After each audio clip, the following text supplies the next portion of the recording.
Hey guys, remember to like the video and hit subscribe.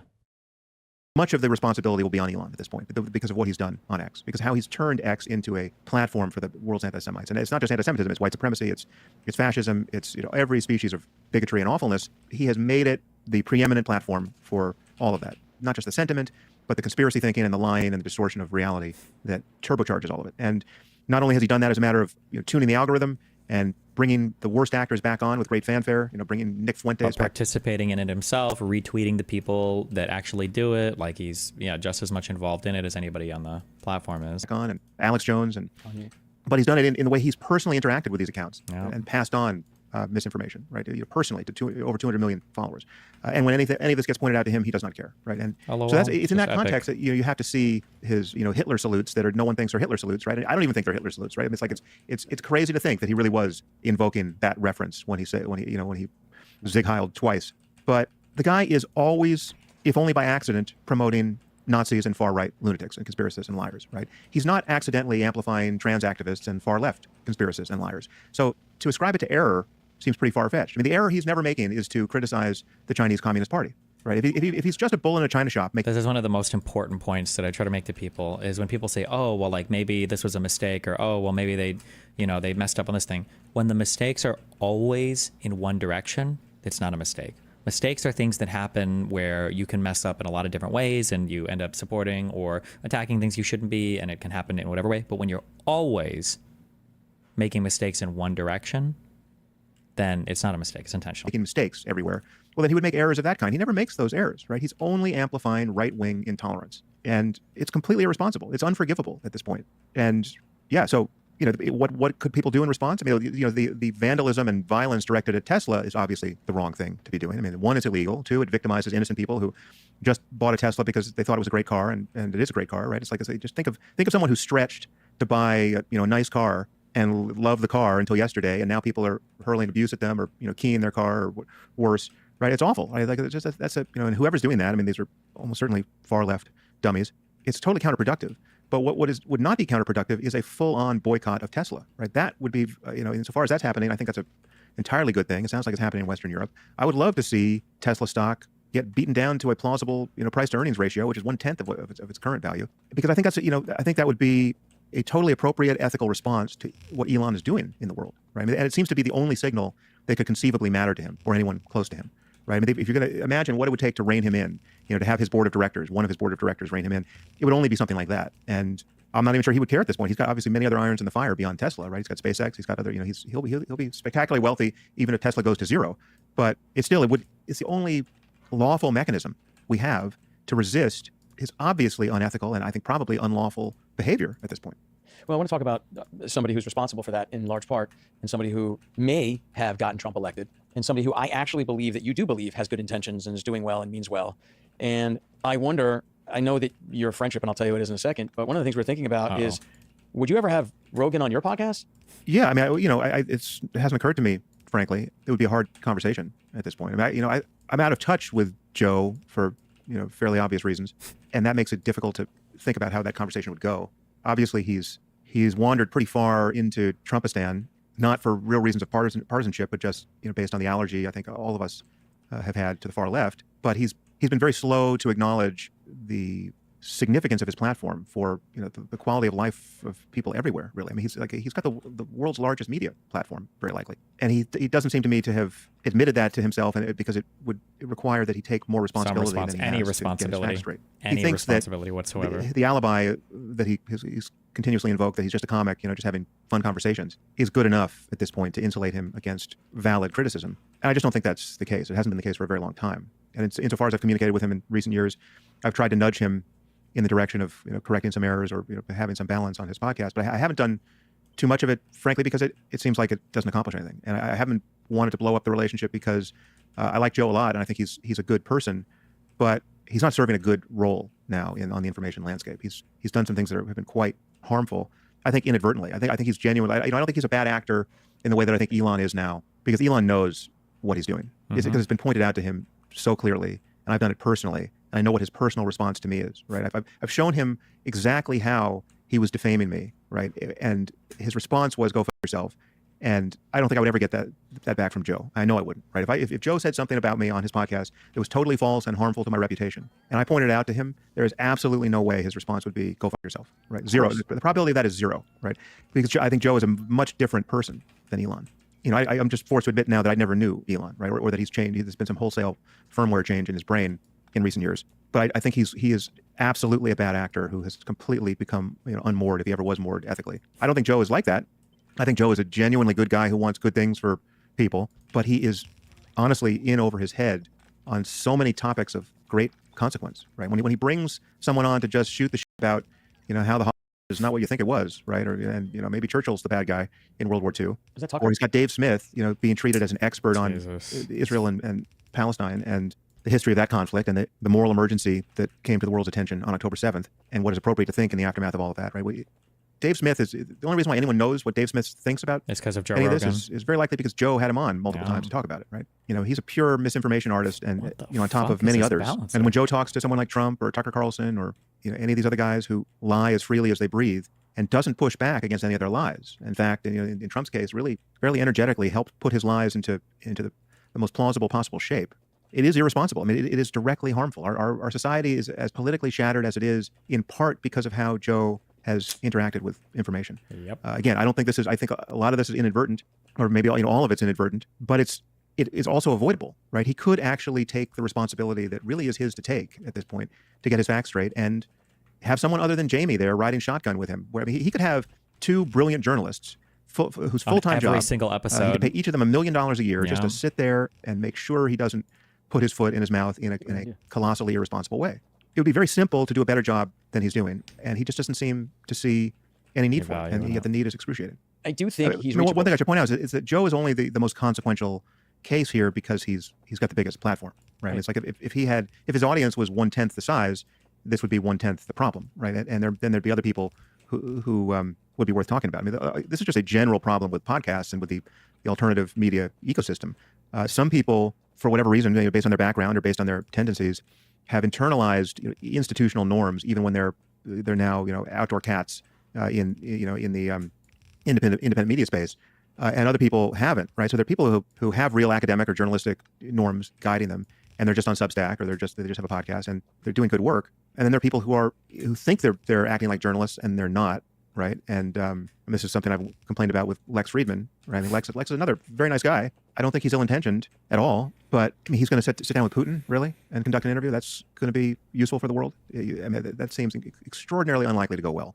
I would love Lex to prove me wrong there, but I saw how it goes when he talks to people like Tucker Carlson or Kanye West or any other controversial figure. You know, so some of those conversations have been just disastrous founts of misinformation. So it is with the All In podcast guys, right? Like, I don't know, I only know Jason. I've met David Sachs once, but I can't say I know him. But I was a big fan of their podcast in the beginning when they were talking about just business stuff and entrepreneurship, and I mean, that was fun and useful, and I think they were giving a lot of valid information there to people. But once they got political, once they got deep into once David Sachs began spouting Kremlin talking points, quite literally Kremlin talking points, though he would roll his eyes at that description. And they were completely unencumbered by any valid journalistic or academic correction of this Dunning-Kruger effect that took hold over there. I'm always saying this, we idolize billionaires in this country too much. Many of them, not all, but certainly Musk, are sociopaths that make a fortune screwing as many people over as much as possible, as long as possible. That's not true. The average billionaire in this country makes a lot of money because there's some product or thing that people obsessively like, and most of you guys enjoy it, and you just like pretend that you don't, because it's like the popular talking point. People can shit on Bezos all they want, but everybody loves Amazon Prime. Everybody loves next day shipping. Nobody liked to wait weeks or 7 days to ship a fucking product. Like, everybody likes people to buy everything from one place. You guys will say shit like this, but it's just not. That's just like the meme talking point. Find better criticisms. People don't even like Elon Musk because he's a billionaire. They liked Elon Musk because he represented like the autistic tech bro who is like, oh, he's so cute. He's just like a little techie guy, and he's trying to make the world a better place, and blah, blah, blah. That's why people are obsessed with Elon Musk and for SpaceX and Tesla. It's been a disaster, right? And they had Trump on, and they had Tucker on, and these interviews were totally irresponsible, right? And I think quite politically consequential, right? I mean, when you look at all the legions of tech bros in Rogan's audience and in the All In podcast audience, and this vibe shift that took hold in tech, those two podcasts in particular, I guess I could add Lex to that, I think were largely responsible. Right. And the normalization of supporting this personality cult in Trump. I mean, Elon also played his role. It's been disastrous.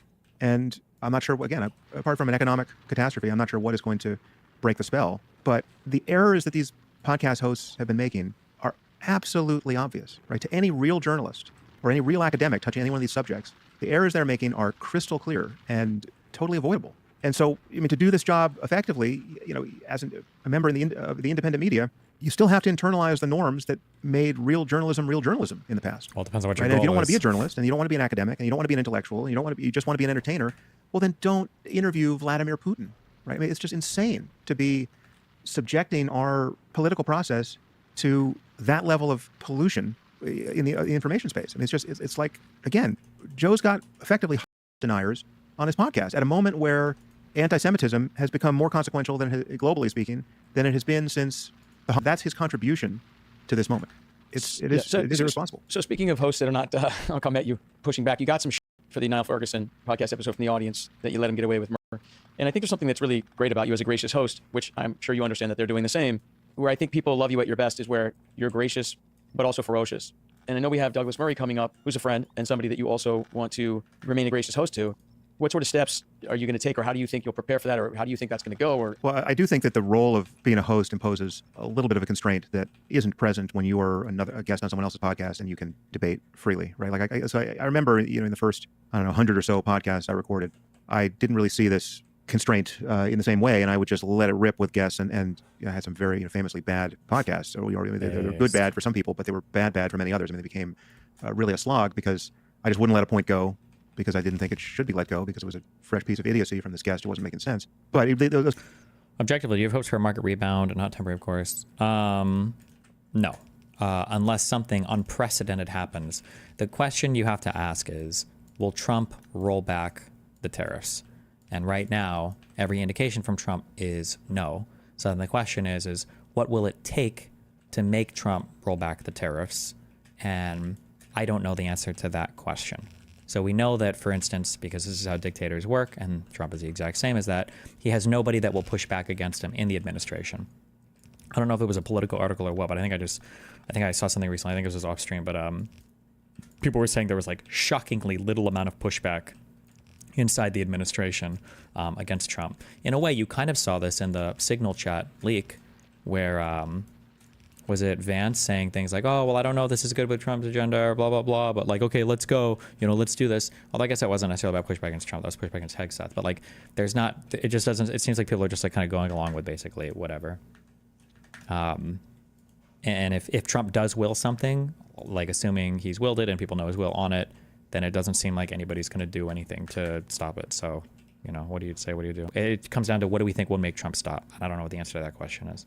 Those conversations really bogged down, and some shouldn't have been released, and one I tried not to release, but then the guest effectively a suicide bombing on me by publicly lying about what had happened on the podcast, so I wound up releasing it under the title the best podcast ever.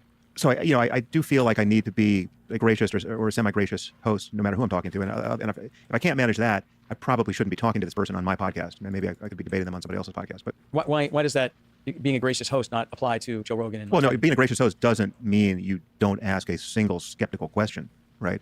That you don't push back against an obvious lie. How bad would the economy be before we get some pushback? I mean, we're already getting pushback from citizens, I think, are not happy. Lawmakers will probably not be happy. But remember, Trump is ruling like a dictator. Trump just signs executive orders and does whatever. Trump hasn't asked Congress for anything. Trump doesn't need Congress for anything. He's just doing whatever he wants as his own little executive duder. Like, that's it. That you don't fact check somebody. I mean, that's to interview someone like Trump or Tucker Carlson. And why does Bezos pay his drivers the lowest hourly wage and the least benefits of any delivery service? He fired anyone that tries to unionize. They've acquired 240 companies since their inception to cut competition. I don't know if Bezos pays the lowest of any drivers. I don't think that's actually true. I thought Amazon had a 15 an hour policy for most of their stuff. I'm sure there are less or worse paying driving companies out there, number one. Number two, fired anyone who tries to unionize, probably just doesn't like unions in his workforce. A lot of people don't like unions in their workforce, including a lot of lefties who, that Nathan Robinson guy got in a huge thing, and I think the Young Turks had this pop up as well. You can criticize them for not liking labor unions. That's fine. I think that's fair, but I don't think that's evil.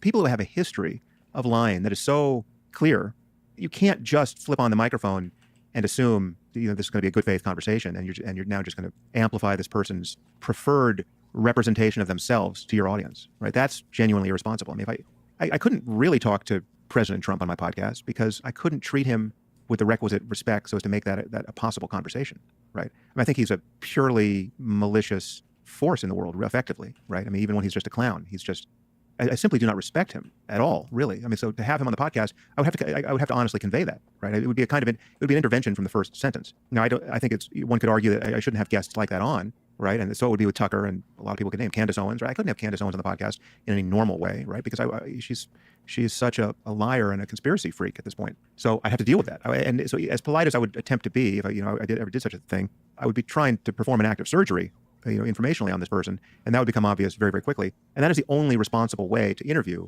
some of these people because they are such established bad actors. You can't have Vladimir Putin on your podcast and pretend that he's not a dictator who kills journalists and political opponents, right? Because he's a dictator who kills journalists and political opponents, right?